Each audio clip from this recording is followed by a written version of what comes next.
참 예수님 사랑합니다. 행복하세요.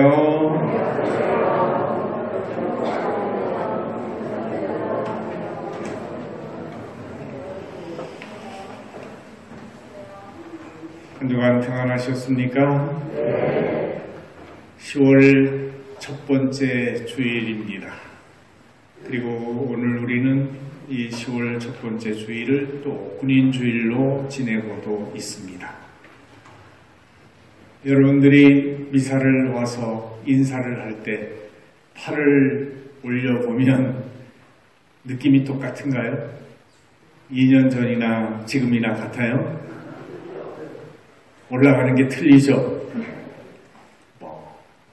잘 안 올라가는 사람도 있고 팔이 아픈 사람도 있고 힘이 들듯이 우리의 몸 자체가 그냥 처음부터 똑같은 것이 아니라 이렇게 변화되고 있다, 노화되고 있다 하는 것을 우리는 이런 작은 행동 하나를 통해서도 느낄 수 있습니다.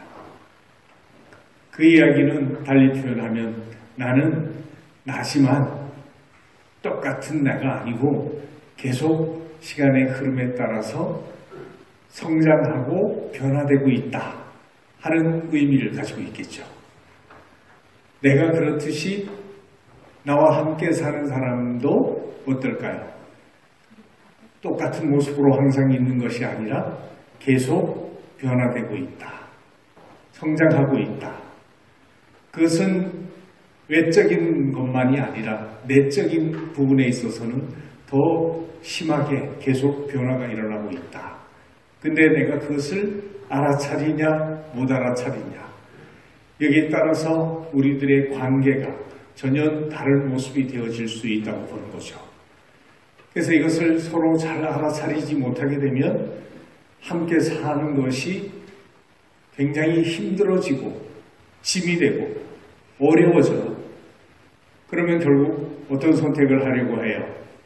도저히 같이 못 살겠다. 그래서 이혼을 하려고 하는 사람들이 생긴다. 그리고 갈라서려고 한다. 근데 이제 오늘 그 복음 말씀이 이런 부분에 대한 것을 우리에게 전해주잖아요. 이것이 이 시대에 우리들에게만 있는 문제가 아니라 예수님 시대에도 벌써 또 모세 때에도 그러니까 수천 년 전부터 인간은 함께 살아가면서 이런 문제 때문에 갈등을 겪고 고민을 했다는 것을 얘기해 주는 부분이에요. 여러분들 부부로서 30년 넘게 함께 사신 분 손 들어보세요. 네. 50년 넘게 사신 분, 와, 50년 넘게 사신 분들도 몇 분이나 계시고 30년 넘게 사신 분들, 10년 넘게 사신 분들, 이거는 많겠죠? 이제 많은데 이렇게 산다는 자체가 함께 오래오래 같이 산다는 자체가 오늘 이 복음 말씀이나 이걸 보면 결코 쉬운 문제가 아니라 그렇기 때문에 여지까지 이렇게 잘 살아온 여러 부부들에게 박수를 보내드려야 되지 않을까요? 박수 보내드려야 되죠. 정말 처음에는 참 좋아서 선택을 했는데 살아보니 마음에 안 드는 부분이 너무 많았어. 그래서 참 어떤 때는 혼자 살고 싶고 후회하기도 하고 왜 사는가 싶고 그러면서 이혼하려고 마음속으로 생각을 한 번도 안 해보신 분 계세요? 그런 분이 있다면 이건 정말 이상한 사람이겠죠. 분명히 우리는 그런 갈등을 많이 겪었을 거라고 생각해요. 그럼에도 불구하고 여기까지 함께하며 살아올 수 있었다는 자체가 은총이고 기적이다. 그래서 이것을 우리는 감사할 줄도 알아야 된다는 이야기입니다.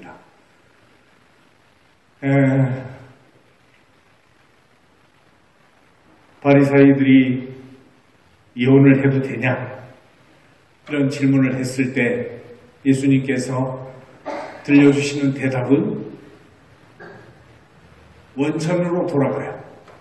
그러니까 원천으로 돌아가게 되면 무엇이 나오냐면 인간이 처음 창조됐을 때 왜 남자와 여자로 살게 됐는지 그리고 이렇게 같이 살게 됐는지 그 이야기부터 나오죠.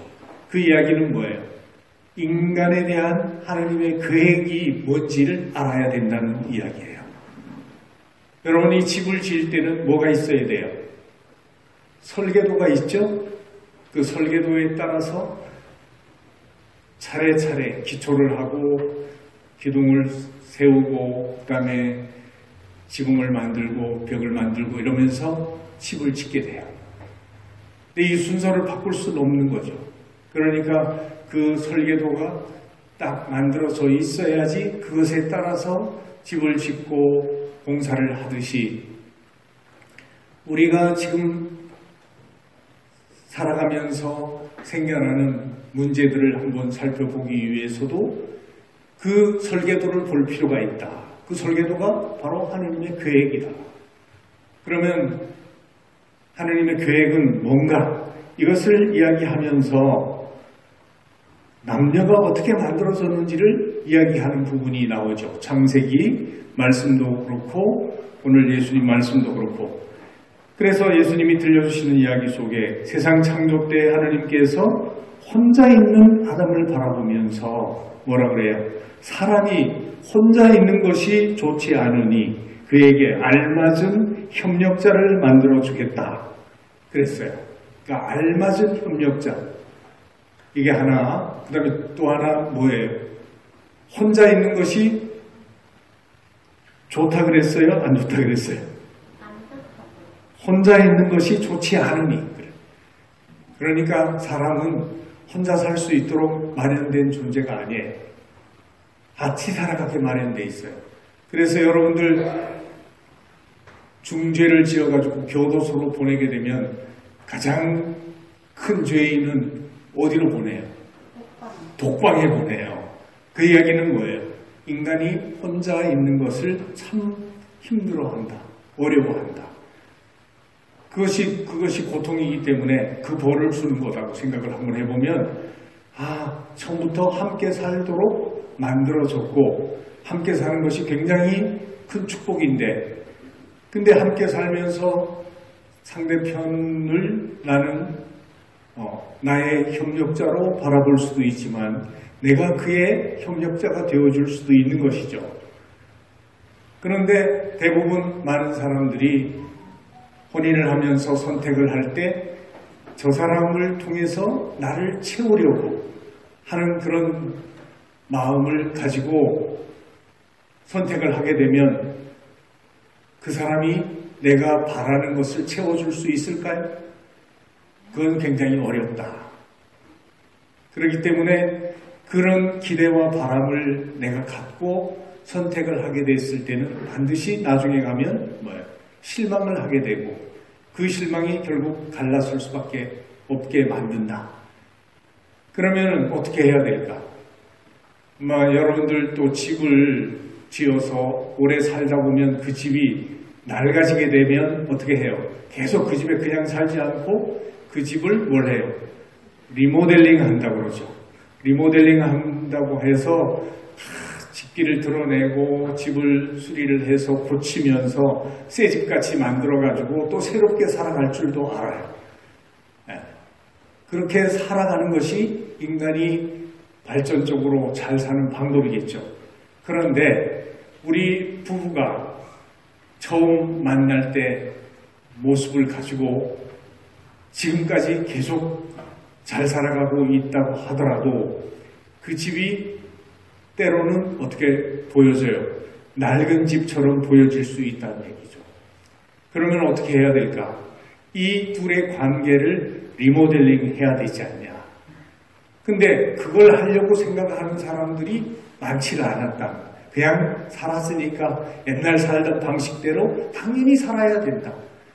이것만 가지고 살다 보니까 점점점 사는 게 살긴 사는데 마지못해 살고 억지로 살고 너무 힘들어진다는 얘기죠.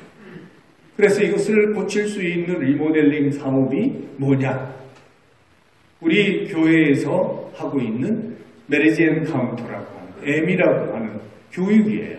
그것은 완전히 부부의 관계를 새롭게 변화시켜서 새 집으로 만들어주는 것과 같은 거다.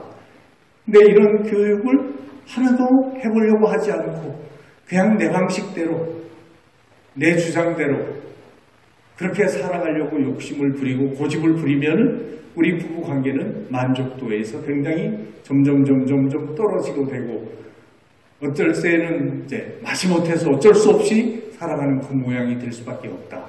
이런 생각을 여러분이 한번 해본다면 내가 이 부부로서 관계를 리모델링하기 위해서 부부를 위한 이 교육의 리모델링 작업에 참여하기 위해서 하려고 내가 한번 생각해봤다. 다른 것은 좀 더 새 집 만들고 하기 위해서 노력하면서 하진 않았구나 생각을 해본다면 좀 더 이런 기회를 잘 활용할 수 있는 방법을 찾았으면 좋겠다는 이야기입니다. 꼭 애미만이 아니라 하더라도 진짜 부부가 함께 좀 더 새로운 관계를 형성하기 위해서 함께 피정을 가든 함께 여행을 가든 뭔가 함께 노력할 수 있는 그런 작업이 수행되지 않으면 어쩔 수 없이 변화의 그 흐름에 따라서 서로를 잘 맞춰가면서 만족도를 키워가긴 어려워진다. 나도 성장하고 변화되는데 또 상대편도 성장하고 변화되는데 그것을 알아차리지 못하고 옛날 방식으로 그냥 살려고 하는 것은 무지하고 어리석음이고 고집일 뿐이다. 그래서 늘 알아차리고 깨어 있을 수 있도록, 그래서 내 중심이 아니라 상대편을 보고 저 사람이 바라는 것이 무엇인지를 알아차리고 도울 수 있는 사람이 되도록 노력한다면 우리의 관계는 훨씬 더 생동감이 있고 아름다워질 수 있을 것이라는 생각을 여러분이 갖는데, 그런 관계를 갖기 위해서 제일 필요로 하는 것이 뭐냐 하면 말이 통해야 된다는 이야기예요. 대화가 되지 않으면 아무것도 할 수 없잖아요. 그래서 그런 대화를 잘 할 수 있도록 도와주고 가르쳐주는 교육이 이 M이라고 하는 교육이라는 거예요. 그래서 기회가 되면 여러분들도 그런 기회를 선택해서 교육을 통해서 내 관계, 내 부부, 내 가정을 변화시킬 수 있도록 했으면 좋겠다. 한 인간이 성장하는 과정을 놓고 어떤 분들이 그런 얘기를 해요. 어린 시절은 조그만한 나다. 그런데 조그만한 내가 결혼을 할 때는, 결혼을 하면은 어떤 나가 되냐? 나가 없는 나가 된다. 무아라고 해요. 소아에서 무아가 되는 거예요. 내가 있으면 둘이 안전하게 일치가 어려워지니까. 그런데 그 무아가 돼서 둘이 합쳐지면 거기에 뭐가 생겨나요? 열매가 맺듯이 자녀들이 생겨나고 또 다른 가족들이 생겨나잖아요. 결혼되면. 그래서 이제 그 무아가 뭐로 또 성장해요? 대아가 된다. 커다란 나.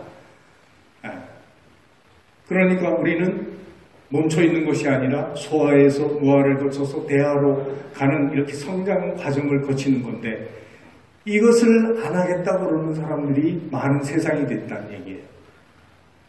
결혼도 안 하겠다. 왜?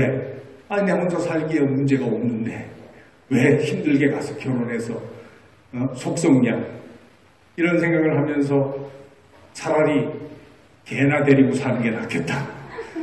그래서 반려동물들 데리고 살아가는 사람들이 많은 그런 세상이 되어 간다는데, 이것이 하나님의 계획에 합치한 거냐? 아니다. 왜?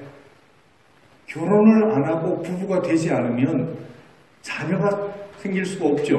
그러면 하나님의 창조 사업이 어때요? 끝나는 거예요.